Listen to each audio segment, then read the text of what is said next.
এই যে এত আদরের মার বাবা, ওই মা ওই বাবা হাসরের মাঠে পরিচয় দিবে।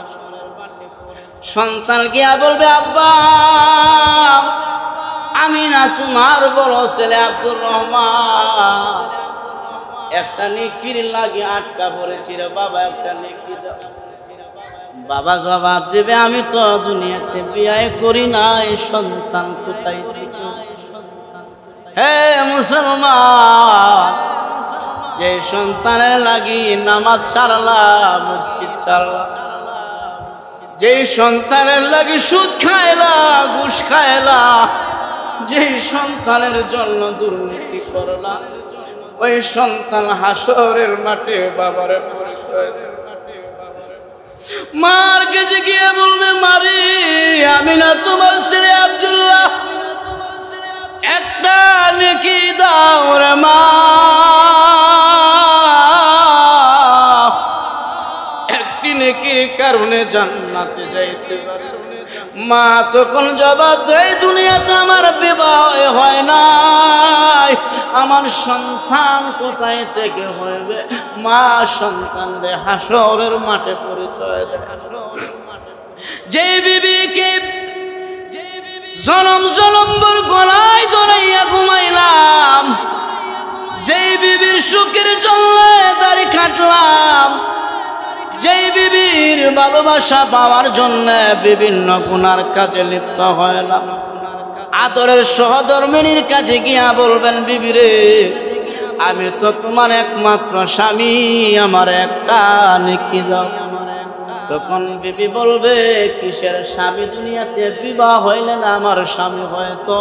বিবি তার স্বামীর পরিচয় দেয় না। এখন সজ্ঞানে জবাব দেন মুসলমান, যে সন্তান পরিচয় দিল না, মা পরিচয় দিল না, ভাই পরিচয় দিল না, বিবি পরিচয় দিল না, ওই সন্তান আর বিবি আর ছেলে ফেলের জন্য যারা গুনার মধ্যে লিপ্ত হয়, তার মতন বড় বোকা পৃথিবীতে কেউ নাই। কার জন্য করবেন? কেউ তো পরিচয় দেয় না হাসরে, সবাই খালি নাফসি নাফসি নাফসি, আল্লাহ আমার বাঁচাও। একদিকে সূর্যের তাপ, দ্বিতীয়ত জমিনটা তামা হয়ে গেছে। এই ভয়াবহতার ভিতরে কেউ কাউকে পরিচয় দেয় না। নবী বলে নাফসি আমার বাঁচাও, ইব্রাহিম নবী বলে নাফসি আমার বাঁচাও, মুসা কালিমুল্লাহ বলে নাফসি নাফসি আমাকে বাঁচাও, আদম সবিউল্লাহ বলে নাফসি নাফসি আমাকে বাঁচাও, ঈসা রুহুল্লাহ বলে নাফসি নাফসি আমাকে বাঁচাও। সমস্ত নবীরা খালি নাফসি নাফসি আমাকে বাঁচাও। আল্লাহ হাসরের মাঠের ভয়াবহতার মধ্যে পড়ে সবাই যার যার জানের ভিক্ষা আল্লাহর কাছে চায়। উম্মতের তো কোনো খোঁজখবরই নাই, যার যার জান নিয়ে টানাটানি। কিন্তু একজন নবী নাফসি নাফসি বলবে না, একজন নবী মাকামে মাহমুদের মধ্যে পড়ে থাকবে। আসাম আইয়া বাসাকা রব্বুকা মাকামাম মাহমুদা। ওই দিন আমার নবীকে মহান আল্লাহ মাকামে মাহমুদ নামক সেন সম্মানী জায়গা দিবে। আল্লাহর নবী মাকামে মাহমুদের মধ্যে পড়িয়া ইয়া নাফসি নাফসি বলবে না, খালি বলবে আল্লাহুম্মা উম্মতি আল্লাহুম্মা উম্মতি। আল্লাহ গো আমার উম্মতের কি অবস্থা হবে, আয় আল্লাহ আমার উম্মতের কি অবস্থা হবে গো আল্লাহ, আমার উম্মতের কি অবস্থা হবে। আল্লাহর নবী বিশ্ব নবী যখন এমন করে মাকামে মাহমুদ কাঁদবি, আমার আল্লাহ ডাক দিয়া বলবে, ইয়া মুহাম্মদ ইরফা রাসাকা, মুহাম্মদ গো আপনি আপনার মাথা মুবারক উঠান। রাহমাতুল লিল আলামিনের বিবি উম্মাহাতুল মুমিনিন আম্মা জান আয়েশা রাদিয়াল্লাহু আনহা আল্লাহর নবীকে ডাক দিয়া বলেন, নবী গো আল্লাহ যে বলেছেন ওয়াত্তাকু ইয়াওমান তুরজাউনা ফীহি ইলাল্লাহ। পৃথিবীর মানুষেরা ওই দিনকে ভয় করো যেই দিন সকলে আমি মালিকের সামনে দাঁড়াইতে হবে, আমি আল্লাহর সামনে উপস্থিত হইতে হবে। ওই দিনকে ভয় করো। ওগো আল্লাহর নবী, ওই দিনকে কেন মহান আল্লাহ তাআলা ভয় করার জন্য বলেছেন? আল্লাহর নবী কয় আয়েশা গো, ওই দিনটা বড় কঠিন দিন হবে, ভয়াবহতার দিন হবে। আয়েশা, যাকে যে জায়গায় তার গোষ্ঠীর লোকেরা দাফন করেন ওই জায়গা থেকে সে হাসরের মাঠে দাঁড়াবে, সবাই আল্লাহর সামনে দাঁড়াইতে হবে। আল্লাহর নবী বলেন আয়েশা গো, যার যার জায়গা থেকে উলঙ্গ অবস্থায় কাপড়বিহীন অবস্থায় দাঁড়াইয়া আল্লাহর সামনে যাইতে হবে জীবনের সব কিছুর হিসাব নিকাশ দেওয়ার জন্য। এই কথা বলার বলে আম্মা জান আয়েশা রাদিয়াল্লাহু আনহা বলেন, ওগো নবীজি, আমি তো উম্মাহাতুল মুমিনিন, সমস্ত উম্মতের মা, আমি আয়েশাও কি আমার জায়গা থেকে উলঙ্গ অবস্থায় দাঁড়াবো? আল্লাহর নবী কয় আয়েশা, তুমিও কিয়ামতের দিন হাসরের মাঠে তোমার জায়গা থেকে বিবস্ত্র আগুন দাঁড়াইবা। আম্মা জান আয়েশা বলেন, নবী গো, ওই দিন কি মানুষেরা একে অপর দিকে তাকাইবেনি? আমি যে উম্মতের মা, আমি যদি উলঙ্গ অবস্থায় দাঁড়ায় আমার একটা গায়রতের ব্যাপার সেবার আছে, লজ্জার ব্যাপার সেবার আছে। ওগো নবীজি, আমার তো বড় লজ্জা হয়। আল্লাহর নবী কয় আয়েশা গো, তুমি কি মনে করেছ ওই দিন মানুষ মানুষের লজ্জাস্থানের দিকে তাকাইবে? দূরের কথা, নিজের 3.5 হাত বডিটা নিজের চোখে দেখবার মতন সুযোগ পাইবে না। এমন কঠিন অবস্থা হবে। হাসরের মাঠ যখন কায়েম হয়ে যাবে, আল্লাহ নবী বলেন, হাসরের মাটির জমিনটা তামা করে দিবে মহান আল্লাহ। তামা, লোহা, কাঁসা, অ্যালুমিনিয়ামের সমস্ত জিনিস তাড়াতাড়ি গরম হয়। দেখবেন আপনি প্লাস্টিকের গ্লাস দিয়ে পানি পান করতে পারবেন, যত গরম পানি হয় না কেন, কিন্তু লোহার গ্লাস দিয়া গরম পানি পান করলে পুকুরে দেয়। লোহা, তামা, কাঁসা এই সমস্ত জিনিস গরম হয় তাড়াতাড়ি। মহান আল্লাহ হাসরের মাঠকে গরম করার জন্য আল্লাহ হাসরের মাঠকে তামা বানায় দিবে। নবীজি হাদিসের মধ্যে উল্লেখ করেছেন 9,30,00,000 মাইল উপরে সূর্য, ওই সূর্যটা মাথার তো কাছাকাছি। কোন হাদিস বিশারদ লিখেছেন আধাত পরিমাণ দূরত্ব থাকবে মাথার সূর্যের দূরত্ব। অন্য হাদিসের মধ্যে আছে মানুষেরা সুরমা লাগায় চোখের মধ্যে, সুরমা দানির মধ্যে একটা শলা থাকে, ওই শলাটা দিয়া মরায়া যে সুরমা লাগায়, ওই সুরমা দানির শলাটা যতটুকু লম্বা হবে, হাসরের মাঠে বান্দা আর সূর্যের মাঝখানে অতটুকু তফাৎ থাকবে। যেই সূর্যটা বর্তমানে আমাদের পৃথিবীতে সূর্যের পিঠ দিয়ে আমাদেরকে তাপ দেয়, এতে করে চৈত্র মাসে প্রচন্ড রোদের মধ্যে বাইরে থাকা যায় না। অনেক সময় দেখা যায় সূর্যের তাপের কারণে রাস্তার পিচগুলো গলে যখন নাকি বের হয়ে যায়, এই সূর্যটা তার 12টা পিঠ দিয়া জমিনের মধ্যে তাপ দেয়, এতে করে যদি অবস্থা হয়, আল্লাহর নবী বলেন কিয়ামতের ময়দানে সূর্যের 12টা মুখ দিয়া হাসরবাসীদের মাথার মধ্যে তাপ দিতে থাকবে। দিনটা কঠিন হবে না সহজ? আরো জোরে এখন আল্লাহর নবী বলেন এই সূর্যের তাপের কারণে মানুষের মাথার মগজগুলো গলে যাবে। ভাত যখন নাকি শেষ দিকে টকবক টকবক করে ভাতের মধ্যে ফুটন্ত মার যখন টকবক বকলায়, মানুষের মাথার মগজগুলো সূর্যের তাপের কারণে টকবক করতে থাকবে। আল্লাহর নবী বলেন আয়েশা, একদিন আর 2 দিন নয় রে, 50,000 বছর ওই হাসরের মাঠে সূর্যের নিচে দাঁড়ায় থাকবে। এই 50,000 বছর এক একটা দিন কেমন হবে মহান আল্লাহ জানায় দিয়েছে বান্দারে।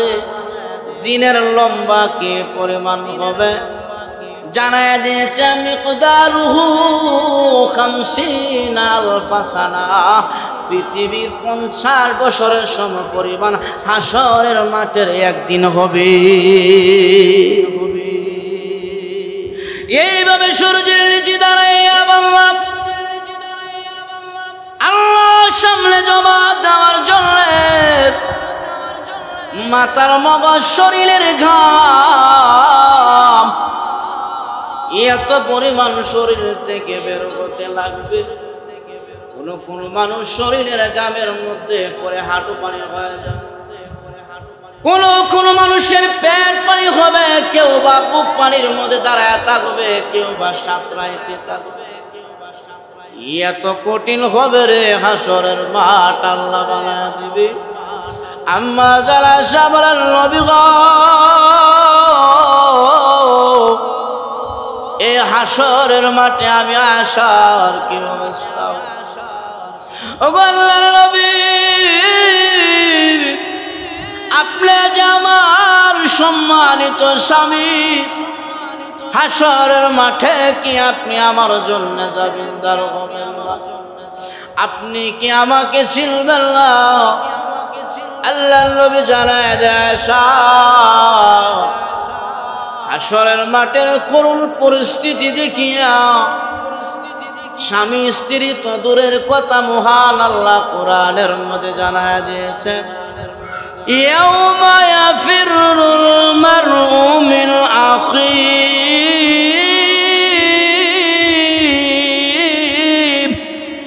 ওয়া সাহিবাতিহি ওয়া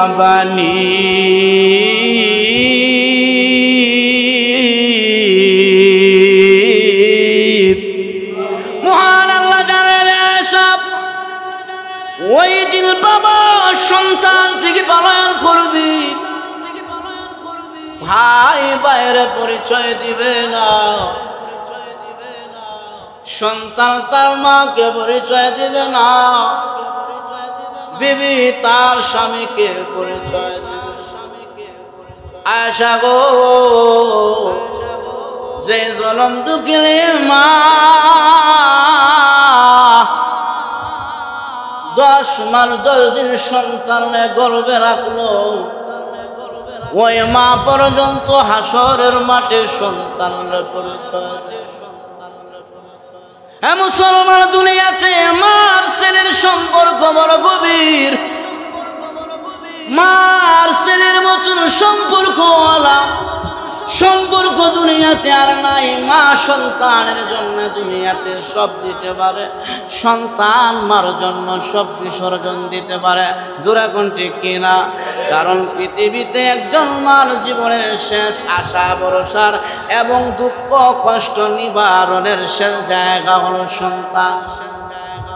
দেখবেন অনেক ফ্যামিলির মধ্যে বড় হয় না, স্বামী স্ত্রীর মধ্যে বড় ঝগড়া হয়, ওই ফ্যামিলিটা টিকে থাকে। জিজ্ঞাসা করা হলে বলে বাইরে কবেই তো বিচ্ছেদ ঘটায় ফেলতাম, কিন্তু 2টা সন্তান আছে। সন্তানের মুখের দিকে তাকাইয়া আমি বাবা সংসার বিচ্ছেদ করি না, মা চলে যায়। সন্তানের বিরহ ব্যথা কেমন রে মুসলমান, আমরা সকলে দেখেছি উত্তরার ঘটনায় মাইলস্টোন যখন নাকি বিমান বিধ্বস্ত হয়। 10 বছর বিবাহের পরে একজন মার বাবার গর্ভে থেকে একটি মাত্র আদরের সন্তান জন্ম নিলেন। ওই মার বাবা বড় স্বপ্ন দেখিয়া সন্তানটাকে স্কুলে পাঠাইছিলেন, আসা যাওয়া করতেন।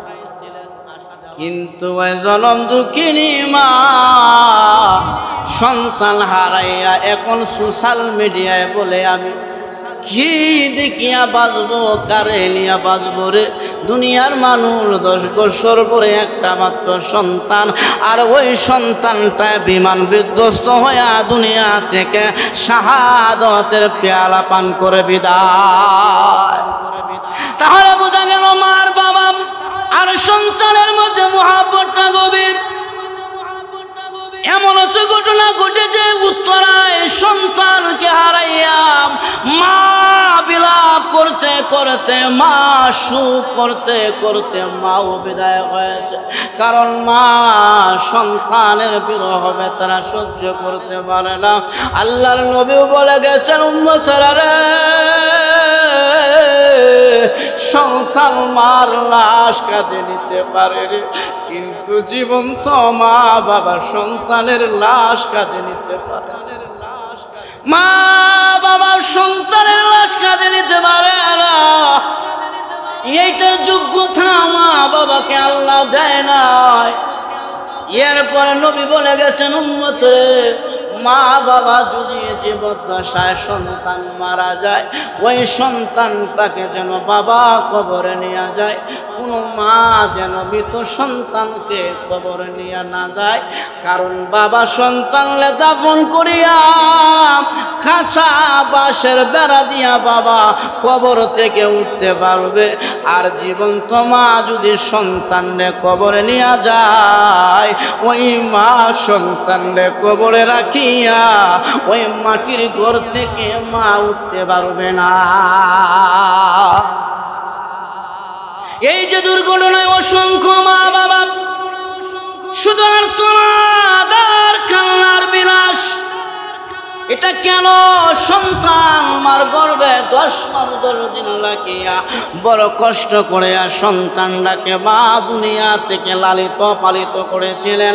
আমরা মহান আল্লাহর দরবারে দোয়া করি, আল্লাহ বিমান বিধ্বস্ত হয়েছে সমস্ত মা বাবার সন্তান শাহাদাতের পেয়ালা পান করে বিদায় হয়ে গেছে, আল্লাহ তাদেরকে পরকালের জান্নাতের ভিতরে শহীদি মর্যাদায় পৌঁছায়া দাও।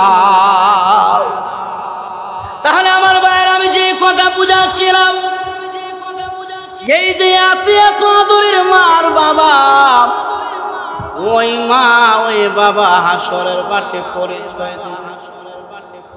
সন্তান গিয়া বলবে, আব্বা আমি না তোমার বড় ছেলে আব্দুর রহমান, একটা নেকির লাগে আটকা পড়েছি রে বাবা, একটা নেকি দাও। বাবা জবাব দেবে, আমি তো দুনিয়াতে বিয়ে করি নাই, সন্তান কোথায় থেকে? হে মুসলমান, যে সন্তানের লাগি নামাজ ছাড়লা, মসজিদ ছাড়লা, যে সন্তানের লাগি সুদ খায়লা, ঘুষ খায়লা, যে সন্তানের জন্য দুর্নীতি করলা, ওই সন্তান হাসরের মাঠে বাবার পরিচয় দেবে। মার কাছে গিয়ে বলবে, মারি আমি না তোমার ছেলে আব্দুল্লাহ, একটা নেকি দাও রে মা,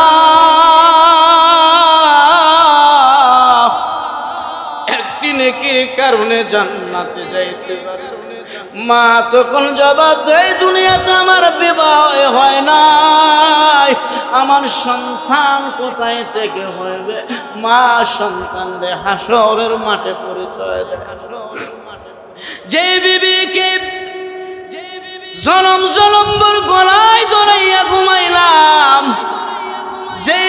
সুখের জন্য দাড়ি কাটলাম, যেই বিবির ভালোবাসা পাওয়ার জন্য বিভিন্ন গুনার কাজে লিপ্ত হইলাম, আদরের সহধর্মিনীর কাছে গিয়া বলবেন, বিবি রে আমি তো তোমার একমাত্র স্বামী, আমার একটা নেকি দাও। তখন বিবি বলবে, কিসের স্বামী, দুনিয়াতে বিবাহ হইলে না আমার স্বামী হয়তো। বিবি তার স্বামীর পরিচয় দেয় না। এখন সজ্ঞানে জবাব দেন মুসলমান, যে সন্তান পরিচয় দিল না, মা পরিচয় দিল না, ভাই পরিচয় দিল না, বিবি পরিচয় দিল না, ওই সন্তান আর বিবি আর ছেলে ফেলের জন্য যারা গুনার মধ্যে লিপ্ত হয়, তার মতন বড় বোকা পৃথিবীতে কেউ নাই। কার জন্য করবেন? কেউ তো পরিচয় দেয় না। হাসলে সবাই খালি নাফসি নাফসি নাফসি, আল্লাহ আমার বাঁচাও। একদিকে সূর্যের তাপ, দ্বিতীয়ত জমিনটা তামা হয়ে গেছে। এই ভয়াবহতার ভিতরে কেউ কাউকে পরিচয় দেয় না। নবী বলে নাফসি আমার বাঁচাও, ইব্রাহিম নবী বলে নাফসি আমার বাঁচাও, মুসা কালিমুল্লাহ বলে নাফসি নাফসি আমাকে বাঁচাও, আদম সবিউল্লাহ বলে নাফসি নাফসি আমাকে বাঁচাও, ঈসা রুহুল্লাহ বলে নাফসি নাফসি আমাকে বাঁচাও। সমস্ত নবীরা খালি নাফসি নাফসি আমাকে বাঁচাও। আল্লাহ হাসরের মাটির ভয়াবহতার মধ্যে পড়ে সবাই যার যার জানের ভিক্ষা আল্লাহর কাছে চায়। উম্মতের তো কোনো খোঁজখবরই নাই, যার যার জান নিয়ে টানাটানি। কিন্তু একজন নবী নাফসি নাফসি বলবে না, একজন নবী মাকামে মাহমুদের মধ্যে পড়ে থাকবে। আসাম আইয়া বাসাকা রব্বুকা মাকামাম মাহমুদা। ওই দিন আমার নবীকে মহান আল্লাহ মাকামে মাহমুদ নামক সেন সম্মানী জায়গা দিবে। আল্লাহর নবী মাকামে মাহমুদের মধ্যে পড়িয়া ইয়া নাফসি নাফসি বলবে না, খালি বলবে আল্লাহুম্মা উম্মতি আল্লাহুম্মা উম্মতি। আল্লাহ গো আমার উম্মতের কি অবস্থা হবে, আয় আল্লাহ আমার উম্মতের কি অবস্থা হবে গো আল্লাহ, আমার উম্মতের কি অবস্থা হবে। আল্লাহর নবী বিশ্ব নবী যখন এমন করে মাকামে মাহমুদ কাঁদবি, আমার আল্লাহ ডাক দিয়া বলবে, ইয়া মুহাম্মদ ইরফা রাসাকা, মুহাম্মদ গো আপনি আপনার মাথা মুবারক উঠান। ইসফাম আপনি সুপারিশ করেন না, তুষাফাম আপনার সুপারিশ কবুল করা হবে। আল্লাহর নবী মাকামে মাহমুদ থেকে কান্না জড়িত চেহারা নিয়ে উঠে বলবে, আল্লাহ আমার এতিম উম্মতের কি অবস্থা আমার জানাও। নবীজিকে হাসরের মাঠে নেওয়া হবে, আল্লাহ কাহারের উদ্ধারণ করবেন। লা ইয়াতাকাল্লামুনা ইল্লা মান আযিনা লাহুর রহমান। ওই দিন মহান আল্লাহর অনুমতি ছাড়া কেউ কথা বলতে পারবে না, কোন নবী টু শব্দ করতে পারে না। নবীকে জানায় দেওয়া হবে, নবীগণ আল্লাহ কাহারের রূপ ধারণ করেছে। নবীরা ভয়ে কথা বলে না, কথা বলা বন্ধ করে দিয়েছে। কথা বললে আল্লাহর অনুমতি লাগবে। তখন আমার নবী বিশ্ব নবী রাহমাতুল লিল আলামিন আল্লাহর কাছে গিয়া বলবে, প্রভু গো কথা বলা বন্ধ করে দিয়েছ, তোমার প্রশংসা করা তো বন্ধ করো নাই। আল্লাহ আমি আজকে তোমার প্রশংসা করব। এই বলে আমার নবী আল্লাহর প্রশংসা করব শুরু করে দিবেন। আনতা আহকামুল হাকিমিন, ও বিচারপতি জগতে বিচার তুমি করবা। আনতা দুল জালালি ওয়াল ইকরাম, সম্মান মর্যাদার মালিক তুমি আল্লাহ। আনতাল হাইয়ুল কাইয়ুম, আল্লাহ তুমি নিজে চিরঞ্জীব, তুমি কায়েম চিনে আমাদেরকে কায়েম রেখেছো। আনতা দুল জালালি ওয়াল ইকরাম, এই বলে যখন নাকি আল্লাহর নবী আল্লাহর প্রশংসা করতে আরম্ভ করবে, আমার নবীর জবানের প্রশংসা শুনিয়া আল্লাহর কাহার রাগান্বিত কলবরাম একবারে ঠান্ডা হয়ে যাবে। তখন আমার নবীকে মহান আল্লাহ বলবে, নবী গো আপনি এত প্রশংসা আজকে আমার করলেন, আপনার প্রশংসা শুনিয়া আমি আল্লাহর রাগ আর গুসা পানি হয়ে গেছে। নবী গো এত প্রশংসা কেন করলেন? আল্লাহ নবী তখন বলবেন, প্রভু গো হাসর মাঠের যে ভয়াবহ অবস্থা, মাথার উপরে সূর্য, জমিনটা তামা হয়ে গেছে। ওয়াজিআ ইয়াউমাইযিন বিজাহান্নাম, ওই দিক থেকে জাহান্নাম দাওয়া করেছে গুনাহগারদেরকে খাওয়ার জন্য। আল্লাহ তোমার জাহান্নামকে ফিরাও। জাহান্নাম যেইভাবে ধাওয়া করেছে গুনাহগার হাসরবাসীকে খাওয়ার জন্য, আমার সমস্ত উম্মতদেরকে একবারে জাহান্নাম গিলে ফেলবে। আল্লাহ জাহান্নামকে বাঁচাও। তখন আমার আল্লাহ আল্লাহর রাসূলকে ডাক দিয়া বলবেন, নবী গো এই জানেন আল্লাহর জমাকৃত একটি পাত্র থেকে কিছু পানি আল্লাহর নবীকে দিয়া বলবেন, ওগো নবীজি এই পাত্রের মধ্যে পানি আছে, ওই পানিটা জাহান্নামের দিকে ছিটকে মারেন। আল্লাহর নবী বিশ্ব নবী রাহমাতুল লিল আলামিন আল্লাহর দেওয়া সে কৌটা থেকে পানি উঠাইয়া জাহান্নামের দিকে যখন নাকি ফিক্কা দিবেন, ছিটাইয়া দিবেন, জাহান্নাম পিছনে সরতে আরম্ভ করেছে। পিছনে দৌড়ায়, পিছনে দৌড়ায়। আমার নবী ডাক দিয়া কয়, প্রভু গো এটা কেমন পানি দিলা, যেই জাহান্নামকে 19 জন ফেরেশতা, এক একজন ফেরেশতার অধীনে 1 লক্ষ করে ফেরেশতা জাহান্নামকে ধরে রাখতে পারে না। আর সাধারণ পানি পাইয়া জাহান্নাম পিছন হটতে আরম্ভ করলো। আল্লাহ এটা কি হাউজে কাউসারের পানি, না জমজমের পানি, না তোমার কোন কুদরতি কূপের পানি আমারে দিলা? আমার আল্লাহ ডাক দিয়ে কয়, নবী এটা হাউজে কাউসারের পানি না, এটা জমজমের পানিও নয়, আমি আল্লাহর ভিআইপি কোনো কূপের পানি নয়। আমার নবী কয়, আল্লাহ এত দামি পানি তুমি কোথায় থেকে আল্লাহ? এই পানির উৎস কি, পানি কিসের আমাকে জানায় দাও। তখন আমার আল্লাহ ডাক দিয়া বলবেন, নবী গো এইটা হলো আপনার উম্মতের দুনিয়ার জীবনে গুনাহ করিয়া আমি আল্লাহর ভয়ে হাসরের মাঠের ভয়ে চোখের পানি ছেড়ে কেঁদেছে, ওই চোখের পানি আমি আল্লাহ আমার কুদরতি পাত্রের মধ্যে জমা রেখেছি। আপনার উম্মতের গুনাহগার বান্দার চোখের পানি আল্লাহ তাআলা সেই চোখের পানির মাধ্যমে জাহান্নামকে দূরে সরাইয়া দিবে। এজন্য কিতাবের মধ্যে আসছে জাহান্নামের ভয়ে কাঁদলে, আল্লাহর ভয়ে কাঁদলে ওই চোখের পানি টিস্যু দিয়া মুছবেন না, গামছা দিয়া মুছবেন না, চেহারার সাথে ডলে মুছে মিশিয়ে দিবেন, কারণ এই পানি তো আল্লাহর কুদরতি কৌটায় গিয়া জমা হবে।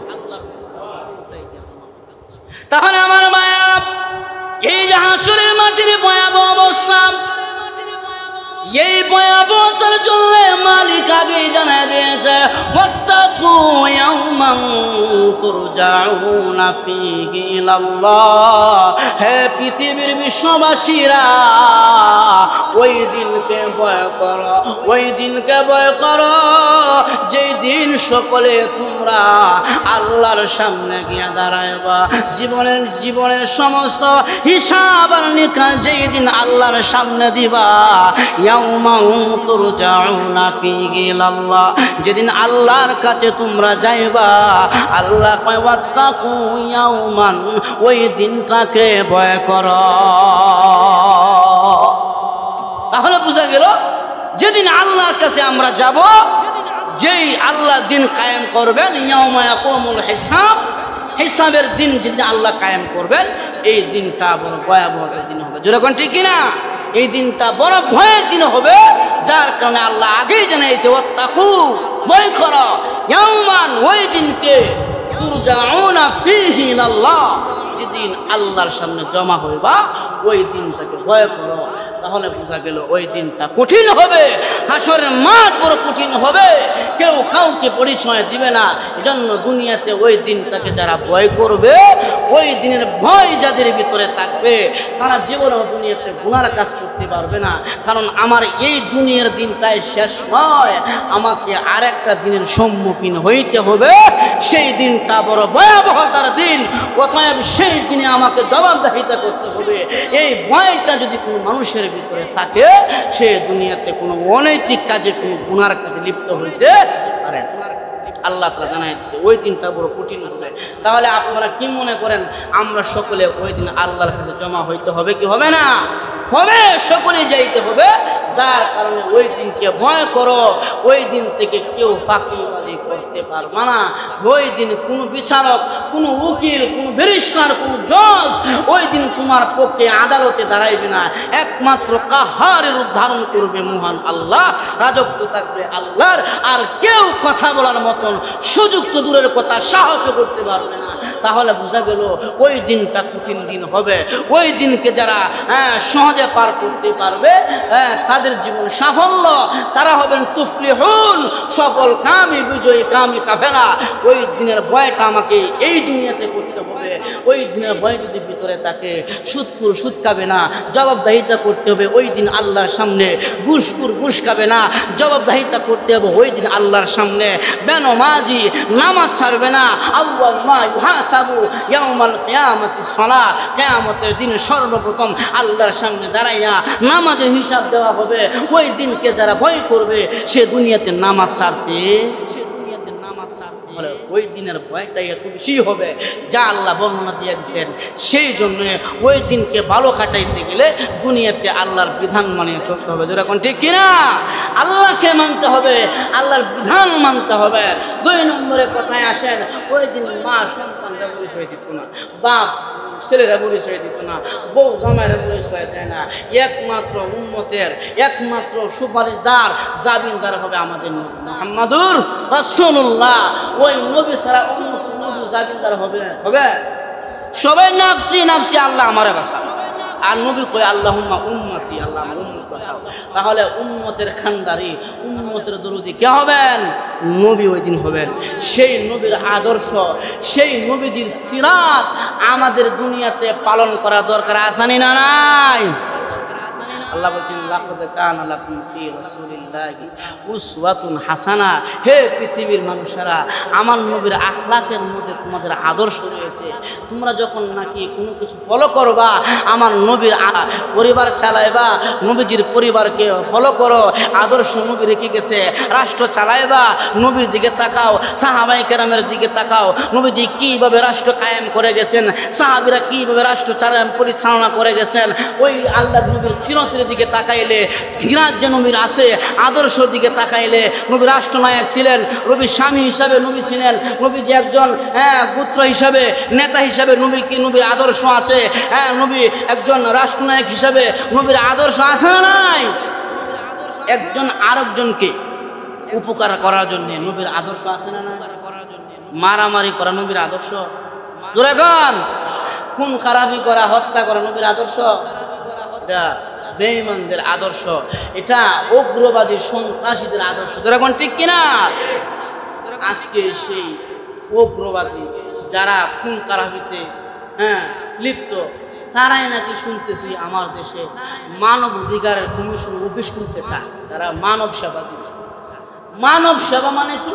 মানে দেশে যেন খুন খারাপি না হয়, যেন সবাই যার যার মধ্যে হক নিয়ে চলতে পারে, এই মানব সেবা। অর্থাৎ মানবের যত সেবা আছে, এই মানব সেবা দেওয়ার জন্যে তারা বাংলাদেশের মধ্যে অফিস খুলতে চায়। আমি বলবো, মানব সেবার জন্যে তোমাদের আদর্শ চাইতে, তোমাদের কৃষ্টি কালচারের চাইতে আল্লাহ নবীর সিরাত সবচাইতে বড় দামি। যেরকম ঠিক কিনা? একজন মুসলমান যদি নবীর সিরাতকে সে অনুসরণ করে সে হত্যায় লিপ্ত হতে পারে না। নবীর সিরাতকে অনুসরণ করলে গুম করবে না, নবীর সিরাতকে অনুসরণ করলে দুর্নীতি করবে না। অতএব দুর্নীতিবাজ ভালো হইতে গেলে, হত্যাকারী যে খুনি সে ভালো হইতে গেলে, গুমখারি ভালো হইতে গেলে নবীর আদর্শের বিকল্প আর কোনো আদর্শ হইতে। এখন তারা আমরা বলি আমাদের দেশে সিরাত আছে, নবীর আদর্শর কিতাব আছে, আল্লাহর গ্রন্থ আল কোরআন আছে। এই দেশের ভিতরে মানব অধিকার দরকার নাই। জোরে কোন ঠিক কিনা? এটা একটা নেক্সট শয়তানি চলছে। মানব অধিকারের অফিস খুললা পশ্চিমাদের কৃষ্টি কালচার, পশ্চিমাদের যে রীতিনীতি, পশ্চিমাদের যে বেহায়াপনা বেনাল্লাপনা, পশ্চিমা দেশের যে সমকামিতা আমার দেশের মধ্যে বাস্তবায়ন করাটাই তাদের মূল মিশন। ইসলামকে বিনষ্ট করা, মুসলমানের শরীয়ত ইসলামকে বিনষ্ট করাই এটাই মূল টার্গেট। এছাড়া আর কোনো টার্গেট নাই। যদি তোমাদের মানব সেবায় যদি এতটাই তোমাদের চুলকানি থাকে, এতটাই মানব সেবা করবা, তাহলে যুগ যুগ ধরে ফিলিস্তিনের মা বোনদের বুক খালি করে দিয়েছে ইসরায়েল বাহিনী, অথচ তোমরা ইসরায়েলকে অর্থ দিয়া সহায়তা করেছো মুসলমানকে মারার জন্য। যেই জাতি মানব মারার জন্য সহায়তা করে অন্য গোষ্ঠীকে, ওই জাতির দ্বারা মানব সেবা হইবে দূরের কথা, এই মানব সেবা হইবে দূরের কথা, তাদের দ্বারা এই সমাজের ভিতরে ইসলাম বিনষ্ট ছাড়া বিকল্প কোনো কিছুর আশা করা যায় না। তারা ফিলিস্তিনের মুসলমান মরে, জাতিসংঘ ফুফা কিচ্ছুই কয় না, আমেরিকা কিচ্ছুই কয় না। জাতিসংঘ থেকে জাতীয় মানব অধিকার অফিস আমার দেশে খুলতে চায়। ডক্টর ইউনূস সাহেব, আপনি ভুলে যায়েন না, ভারতের আধিপত্য থেকে, এই দেশের ভারতের গোলামি থেকে এই মুসলমান কেবলমাত্র রেহাই পেয়েছে, ভারতের গোলামি ছেড়েছে। আপনি মনে করেন না ভারতের গোলামি ছাড়িয়া পশ্চিমাদের গোলামি করবে? আল্লাহর কসম, আপনি যদি বাংলাদেশের ভিতরে ইসলামের বিরুদ্ধে কোনো কিছু করেন, আগস্টের মাধ্যমে হাসিনার যে অবস্থা হয়েছে তার চাইতে ভয়াবহ অবস্থা হবে আপনার বেলায়। এই দেশের মানুষ দল মত নির্বিশেষে ইসলামকে মহাব্বত করে দল করতে পারে, দল আমার দলের জায়গায়, কিন্তু ইসলাম আমার আগে। জোরে বলেন ঠিক কিনা? অতএব আপনি এই দেশের মুসলমানদের অবস্থা পর্যবেক্ষণ করেন। এই দেশের মুসলমান কি পরিমাণ সংখ্যালঘু না সংখ্যাগরিষ্ঠ? আমার মনে হয় তো এই দেশের মধ্যে ৯২% মুসলমান, তারা ধর্ম নিয়ে চলতে চায়, ধর্ম নিয়ে বাঁচতে চায়। অতএব ধর্মের মধ্যে আঘাত করবে এমন কোন কাজ বাস্তবায়ন করতে যায়েন না, তাহলে নির্লজ্জর তহমত নিয়ে আপনার মস্তক ছাড়িয়ে বিদায় হইতে হবে। মানব অধিকার অফিস দরকার নেই, সমকামিতা আমাদের দেশে ঢুকাইবার লাগি, আমাদের দেশটাকে আর একটা দেশের গোলাম বানাইবার লাগি বিভিন্ন ষড়যন্ত্র আমার দেশে চলতেছে। আল্লাহ তাআলা এই দেশকে সমস্ত ষড়যন্ত্রকারীর ষড়যন্ত্র থেকে হেফাজত করে সকলে বলি আমিন। তাহলে আমার ভাইয়ারা, নবীর আদর্শ কেমন, নবী মোহাম্মদ সবাই কেমন ছিলেন? আল্লাহ নবী যখন ফতে মক্কা হয়ে গেল, ইন্না ফাতাহনা লাকা ফাতহাম মুবিনা, যখন নাকি মদিনা থেকে আল্লাহ নবী মক্কাকে বিজয় করলেন, ফতে মক্কার সময় আল্লাহ নবী 2 লক্ষ সাহাবী নিয়ে যখন নাকি ফতে মক্কা করবে, মক্কা বিজয় হয়েছে, মক্কায় ঢুকবে, তখন তো মক্কার কাফির বেঈমানরা যার যার মতে চলতে আরম্ভ করেছে। মুহাম্মদ এতগুলো সাহাবী নিয়ে আসতেছে, অনুসারী নিয়ে আসতেছে, আমাদের ফাইলে তৈরি করে শেষ করে দিবে না কাফিরদের ধারণা। অথচ ইসলামের ধারণা হলো সবচেয়ে নিরাপত্তাকে ওই দেশের মধ্যে বিধর্মীরা বেশি, যেই দেশের মধ্যে ইসলাম পরিপূর্ণভাবে কায়েম। কারণ ইসলাম কোনো বিধর্মের উপরে আক্রমণ করার জন্য বলে নাই, তাদেরকে নিরাপত্তা দেওয়ার জন্য ইসলাম বলেছে। বিধর্মীরা বেঈমানরা ধারণা করছে মুহাম্মদ যদি মক্কা বিজয় করে ফেলছে তাহলে মনে হয় আমাদেরকে শেষ করে ফেলবে, এটা তাদের ধারণা। কিন্তু আল্লাহ নবী জানায় দিচ্ছে, আমার সাহাবীরা, মক্কা যে বিজয় হইল, আমরা মক্কা বিজয় করার জন্য মক্কাতে ঢুকতেছি, সাবধান, কোনো বেঈমানদের ইবাদত গাহের মধ্যে আঘাত করবে না। কেউ যদি আবু সুফিয়ানের দোহাই দেয়, কোন আবু সুফিয়ান কাফের আছেন, আবু সুফিয়ানের দোহাই দেয়, তার উপর আক্রমণ করবে না। বিধর্মীরা আছে, তাদের উপরে আক্রমণ করবো না, আক্রমণ তো কোনো কথাও বলবো না, কারণ আমরা আক্রমণ করে ইসলাম বিজয় করি না, আমরা আমাদের আখলাক দিয়া, আদর্শ দিয়া, ব্যবহার দিয়া আমরা ইসলামের বিজয় এনেছি, ইমান দিয়া বিজয় এনেছি। অতএব কোনো দুর্নীতি, কোনো মারামারি, রাহাজারি, কোনো হত্যাকাণ্ড যেন মক্কাতে না ঘটে আল্লাহ নবী আগেই জানাই দিচ্ছে। ইসলাম সেই অর্ধপ্রতিপত্তি নিয়ে এ পর্যন্ত এইভাবেই চলছে। আমরা কোনোদিন বলি নাই মন্দির ভেঙে দাও, হিন্দুদের পূজা ভেঙে দাও, বিধর্মীদেরকে থারায় দাও, আমরা বলি নাই। আক্রমণ করা ইসলাম সাপোর্ট করে না। আর যদি কেউ আক্রমণ করে তাহলে তো আমরা হাত উঠে বসে থাকতে পারি না। তো আল্লাহ নবী এই আদেশ করার পরে সাহাবারা, কিন্তু সবার বিরুদ্ধে ভয়, যারা বেঈমান, যারা মুশরিক, মুহাম্মদের দল বল পাইলে তো মেরে ফেলবে, সবাই দেখতেছে। এক বুড়া বেটি, সবাই সেই বেটির জামাইও নাই, ছেলে সন্তান কিচ্ছু নাই, সেই বেটি যে আসলে হাড়ি পাত্র সব বস্তা আমাদের ভরিয়া, বিশাল বড় বস্তা একটা হয়েছে, এখন দাঁড়ায় রয়েছে। এই বস্তা তো আলগিতে মাথা তো লইতে পারে না, বুড়া মানুষ হলে শক্তি না যাইতে পারে না। এমন সময় আল্লাহ নবী মক্কাতে ঢুকছে। নবীদের তো ওই পুরাপুরি দেখছিলাম জীবন কোনোদিন, মুহাম্মদ যে এইবার আব্দুল্লাহ ছেলে। এখন আল্লাহ নবী এই বুড়া মহিলার কাছে গিয়া কয়, মা কই যাইতে? তুমি জানো না? জানো না?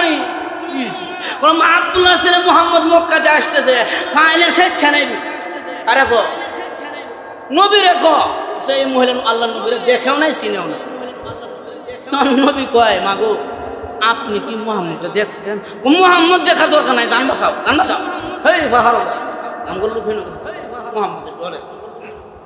এখন আল্লাহ নবী কয়, কি করবেন? এত বড় পূজা তো মাথা নিতে পারবেন? কইটার লাগি দাঁড়ায় রয়েছি। কয়েক কাজ করেন, এই পূজাটা আমার মাথায় দেন, আমি আগ্রহে দেয়।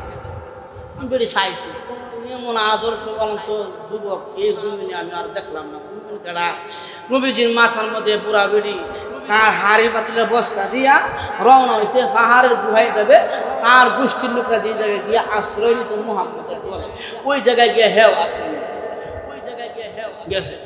উনি আগে আগে গিয়ে ডাক দিছে, পাহাড়ের গুহায় আমার গোষ্ঠীর লোকেরা বের হয়ে আসো, আমি মুহাম্মদের দল বলের ভয়ে, মুহাম্মদের ভয়ে তোমাদের কাছে আশ্রয় নেওয়ার লাগে আইছি। যেই মাত্র পাহাড়ের ভিতর থেকে তার গোষ্ঠীর লোকেরা বের হয়ে গেছে, সবাই তো আর অপরিচিত না, অনেক তো চিনে। যারা যারা চিনে আল্লাহর নবীরে, হেরা গুহা থেকে বের হইয়া মাথার মধ্যে হাত দিয়ে কয়, আরে বুড়ি রে, যে মুহাম্মদের লাগি মক্কা সারলাম, এই মুহাম্মদের মাথার মধ্যে তোর গাঠি দিয়ে আইস আশ্রয় নিবার লাগে। বুড়ি রে, তোরেও তো কাটবো কাটবো, আমরা জীবন শেষ। এখন বুড়ি বুড়ি, হ্যাঁ কি গো? আরে এই যে তো মুহাম্মদ আব্দুল্লাহর ছেলে, হ্যাঁ মাত্র হ্যাঁ নেতৃত্ব মক্কা বিজয় হয়েছে, হ্যাঁ লাগে তো মক্কা ছেড়ে আয় বসে গুহার মধ্যে, হ্যাঁ মাথার মধ্যে গাঠি দিয়ে তুই আইস আশ্রয় নিবার লাগে, তোরও শেষ করবো, আমরাও জীবন শেষ। এবার এই বুড়ি বলে গোষ্ঠীর লোকেরা, তোমরা কি বলো? এই যুবক মুহাম্মদ বলে, হ্যাঁ উনি আব্দুল্লাহর ছেলে, মুহাম্মদ আব্দুল মুত্তালিবের নাতি, সেই তো মুহাম্মদ যার উপরে আল্লাহর কোরআন নাজিল হয়েছে, আখিরি নবী মুহাম্মদুর রাসূলুল্লাহ। এবার বুড়া মহিলা বলেন, গোষ্ঠীর লোকেরা রে, এই ছেলে যদি মুহাম্মদ হয়, নিঃসন্দেহ উনি আল্লাহর পয়গম্বর। এমন আদর্শবান যুবক, এমন আখলাকওয়ালা যুবক আমি বুড়া বেড়ি জীবনে কোনোদিন দেখি নাই। এই গোষ্ঠীর লোকেরা, উনি যদি আব্দুল্লাহর ছেলে মুহাম্মদ হয়, আমি বুড়া মহিলা এই মুহূর্তে ওই নবীর হাতে কালিমা পড়ে মুসলমান হয়ে গেলাম।